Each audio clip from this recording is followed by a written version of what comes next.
Hello. Tonight we'll be talking about Dorothea Lange's photography. Dorothea Lange took a number of photographs in the 1930s and 40s depicting the harsh conditions of the Great Depression. Now, in 1929, the stock market crashed, sending a number of people home jobless. More on that later. Tonight, we'll be interviewing an art critic, talking about very specific things in one of Dorothea Lange's photographs. And we'll also be talking to a history buff, a historian, if you will,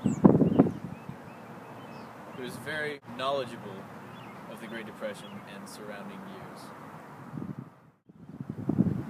Tonight's story is featuring Dorothea Lange and her photography, and here with us now is an art critic by the name of Hope Levion, and she will tell us a little bit about one of Dorothea Lange's photographs. As we all know, Dorothea Lange is well known for documenting for the Farm Security Administration, and so this picture is called Men Sitting on the Sunny Side of San Francisco, and features unemployed people. The foreground is the men, and they are also the local point. And the picture is in black and white, though not completely by choice. It does show the depression of the Great Depression, and the line is angled so that it seems to go on forever, showing just how many people were unemployed or jobless. And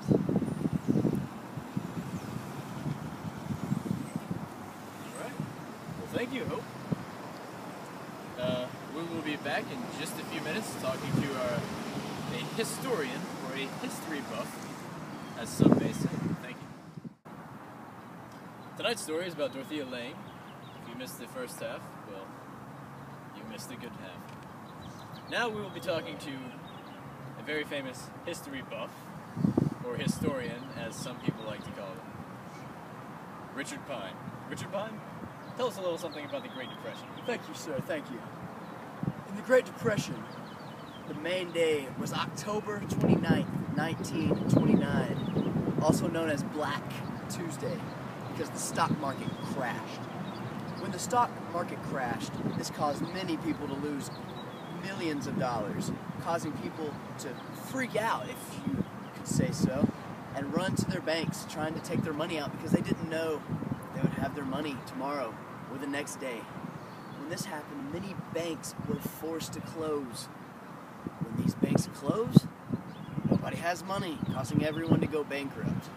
While all this is going on in major cities like Boston and New York, out in the Midwest, the hard-working men out on the farms were having a tough time as well. The Dust Bowl was going on because there was a horrible famine throughout the land.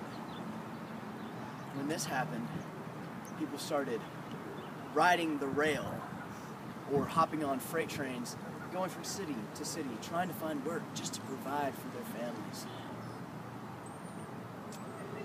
This caused many people to become torn down, not wanting to even live any longer, but they had to provide for their families. So they would go from city to city, being kicked out, saying, "We have no jobs for you here. Keep on moving. We can't feed our own families." It was a very, very sad time.